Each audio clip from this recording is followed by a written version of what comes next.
మనకి చాలామందికి వచ్చినాయండి. ముఖ్యంగా మన తెలుగులో ఎప్పటి నుంచో మనం ఎదురు చూస్తున్న రాజేంద్ర ప్రసాద్ గారికి పద్మశ్రీ ఇచ్చారు. అలాగే మురళీమోహన్ గారికి కూడా పద్మశ్రీ ఇచ్చారు. తమిళనాడులో యాక్టర్ మాధవన్ గారికి ఇచ్చారు. అలాగే కేరళలో మమ్ముట్టి గారికి పద్మభూషణ్ ఇచ్చారు. అలాగే మాధవన్ గారికి కూడా పద్మభూషణ్ ఇచ్చారు. మన తెలుగులో వాళ్ళకి పద్మభూషణ్ అయితే ప్రత్యేకంగా, అంటే వేరే డాక్టర్లకు ఎవరెవరికి వచ్చినాయి కానీ యాక్టర్ల పరంగా వచ్చిన వాళ్ళకైతే పద్మశ్రీ వచ్చింది ఈసారి అయితే. అలా వచ్చిన వాళ్ళు మురళీమోహన్ గారికి, రాజేంద్ర ప్రసాద్ గారికి. ఎక్కువ కేరళ వాళ్ళకి వెళ్ళినాయని అంటున్నారండి జనం. కేరళ వాళ్ళకి వెళ్ళి, కేరళ వాళ్ళకి కూడా ఏంటంటే మమ్ముట్టి గారికి వెళ్ళిందండి పద్మభూషణ్ వెళ్ళి. ఈ సందర్భంగా పద్మ అవార్డులు గెలిచిన వాళ్ళందరికీ కూడా సామాన్యుల తరఫున అభినందనలు తెలియజేస్తున్నామండి. వారి మరిన్ని అంటే పద్మశ్రీ, పద్మభూషణ్ అలా ఇంకా మంచి ఉన్నత అవార్డులు కూడా పొందాలని నేను కోరుకుంటున్నాను. ఈ విషయంలో ఏంటంటే కొంతమంది కాంట్రవర్సీ కొన్ని ఉన్నాయి, ఇంకా చాలామంది ఉన్నారు కదా, యాక్చువల్గా వాళ్ళకు కూడా వస్తే బాగుండన్న ఉద్దేశం కొంతమందికి ఉంది. అలాగే మురళీమోహన్ గారు ఎప్పటి నుంచో చేస్తున్నారు, ఆయన కేవలం పద్మశ్రీతో సరిపెట్టడం అనేది కొంచెం కరెక్ట్ కదనే ఉద్దేశం కొంతమంది లేవనెత్తారు. వేరే పొలిటికల్గా కూడా కొన్ని పొలిటికల్ ఇష్యూస్ ఇన్వాల్వ్ అవుతాయండి ఇందులో. కేరళ అసెంబ్లీ ఎన్నికలు ఉన్నందుకు కూడా వాళ్ళకి ఎక్కువ మొగ్గు చూపారని తెలుసు. మొగ్గు చూపి యాక్చువల్గా ఎలాగంటే మమ్ముట్టి గారికి ఆయన ఒక, అంటే మనం ఇది మాట్లాడచ్చో లేదో తెలియదు కానీ కమ్యూనల్గా కూడా మనల్ని క్యాల్కులేట్ చేసి అవార్డులు ఇవ్వని సందర్భాలు కొన్ని ఉన్నాయి. మమ్ముట్టి గారు యాక్చువల్గా ముస్లిము, ఆయనకి ఇస్తారో ఎవరో ఇవ్వాల్సి వస్తే కనుక ఎప్పుడో ఇవ్వాలి కదా అన్న ఉద్దేశం చాలామంది లేవనెత్తారు. చివరికి ఏదో ఎలక్షన్ నిమిత్తం లేకపోతే రకరకాల వ్యూహాల నిమిత్తం ఆయనకి పద్మభూషణ్ ఇచ్చారు. పోనీ ఆ విధంగా ఇచ్చినా సరే సంతోషమే. వాస్తవానికి ఏంటంటే ఈ విషయంలో కూడా ఆయనకి అభినందనలు తెలియజేసుకున్నాం. అలాగే ఇంకొకటండి, మనశంకర్ వరప్రసాద్ గారు ఇష్యూలో యాక్చువల్గా అది 10 రోజుల పాటు టికెట్లు రేట్లు పెంపు అవకాశం ఇచ్చింది. ఏది తెలంగాణ గవర్నమెంట్ ఇచ్చింది. దానికి సంబంధించి ఏంటంటే 3 రోజుల ముందు వీళ్ళు అప్లై చేసుకున్నారు. దానికి ఏంటంటే వాళ్ళు ఓకే చేసుకుని జీవో రిలీజ్ చేసి మీకు 100 రూపాయలు, 150 రూపాయలు, ప్రీమియర్ షోకి అయితే 600 రూపీస్ కింద వాళ్ళు హైక్కి అవకాశం ఇచ్చారు. అయితే దాన్ని కొంచెం తప్పుపడుతూ నిన్న హైకోర్టు ఇచ్చిన, నిన్న కాదు ఒక 2 రోజుల క్రితం హైకోర్టు ఇచ్చిన నివేదిక ఏంటంటే 3 నెలల ముందే మాకు అది సమర్పించాలి. మీరు ఎవరన్నా పెంచుకోవాలంటే టికెట్ల రేట్లు పెరగాలంటే కనుక మీరు 3 నెలల ముందే మాకు హైకోర్టుకి నివేదిక చేసుకోవాలి. చేసుకున్న తర్వాతే మేము పెంపు విషయం ఆలోచిస్తాం.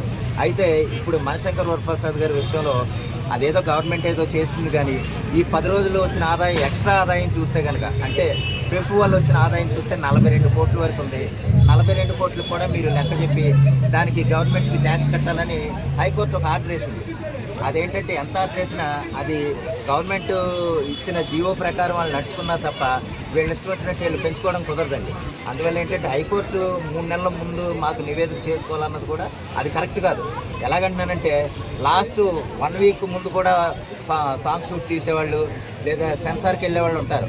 ఈ లెక్కన మనం హైకోర్టు 3 నెలల ముందే మనకు నివేదిక చేసుకోవాలంటే ఆ 4 నెలల ముందే ఆ సినిమా పూర్తి చేయాలి, ఖచ్చితంగా పూర్తి చేయాలి. పూర్తి చేసిన తర్వాత నివేదిక ఇచ్చేదాకా ఎదురు చూసి ఇచ్చాక 3 నెలల పాటు ఎదురు చూసి సినిమా రిలీజ్ చేసుకునే పరిస్థితి వస్తుంది. అది హైకోర్టు లేకపోతే అది ఎవరు చేశారో కానీ దాన్ని మళ్ళీ రీఅప్పీల్ చేసే విధంగా హైకోర్టు కూడా ఆలోచించాలని నేను అనుకుంటున్నాను.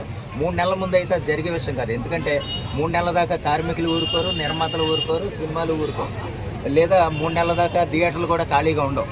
ఎందుకంటే అది వారం రోజుల ముందు, మనం ఇందాక అనుకున్నట్టుగా వారం రోజుల ముందు కూడా షూటింగ్ అవుతుంటే వారం తర్వాత రిలీజ్ అయ్యే సినిమాలు ఎన్నో ఉన్నాయి లాస్ట్ మినిట్స్ వరకు కూడా. అటువంటి ఏంటంటే 3 నెలల ముందు, 90 రోజుల ముందు అన్నది కరెక్ట్ కాదు.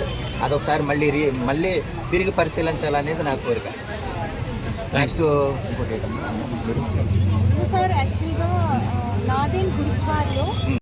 ఒక సెంటిమెంట్, ఒక సాంగ్స్ అలాంటి అవార్డులు మరి ఎందుకు వేయలేదు? అవార్డులు ఇవ్వాలి, ప్రతి ఒక్కరికి ఇవ్వాలి, టాలెంట్ వాళ్ళకి ఇవ్వాలి, ఫేమ్ ఉన్న వాళ్ళకి ఇవ్వాలి. కానీ సీనియర్ యాక్టర్స్ కాబట్టి ఇచ్చారు. అండ్ రాజేంద్ర ప్రసాద్ కూడా మంచి ఫేమ్ యాక్టరే. ప్రజెంట్ కూడా ఇప్పుడు ట్రెండింగ్లో ఉన్న వాళ్ళకు కూడా ఇస్తే కొంచెం బాగుంటుంది. మరి ఇది ఏ పరంగా ఇచ్చారో నాకు అర్థం కావట్లేదు. ఒక క్యాచ్ పరంగా అయితే అనుకోవట్లేదు నేను. మరి ఒక టాలెంట్ పరంగా ఇస్తే మాత్రం ఓకే మాకు. కానీ ఒక టాలెంట్ని కూడా కొంచెం ఎంకరేజ్ చేయండి. చిన్నవాళ్ళని, పెద్దవాళ్ళని ప్రతి ఒక్కరికి ఎంకరేజ్ చేయండి. మరి అవార్డులు చిన్న వాళ్ళకు కూడా ఇస్తే వాళ్ళు కూడా ముందు పై అంచెలకు ఎదగాలని కోరుకుంటారు కదా. అయితే ఇప్పుడు చూసుకుంటే సీనియర్ యాక్టర్ తనిఖీల భరణి, బాబు మోహన్ లాంటి వాళ్ళు సీనియర్ ఉన్నారు. అవును, వాళ్ళకి ఇవ్వలేదు కదా. మరి బాబు మోహన్ గారు కూడా చాలా ఫేమస్ యాక్టరు, తనిఖీల భరణి గారు కూడా చాలా ఫేమస్ యాక్టరు, బ్రహ్మానందం గారు కూడా చాలా ఫేమస్ యాక్టర్. మరి వాళ్ళందరికీ ఎందుకు ఇవ్వలేదు? అండ్ వాళ్ళిద్దరికి ఎందుకు ఇచ్చారు? మురళీమోహన్ గారికి ఇచ్చారు, మన నటరత్న రాజేంద్ర ప్రసాద్ గారికి ఇచ్చారు.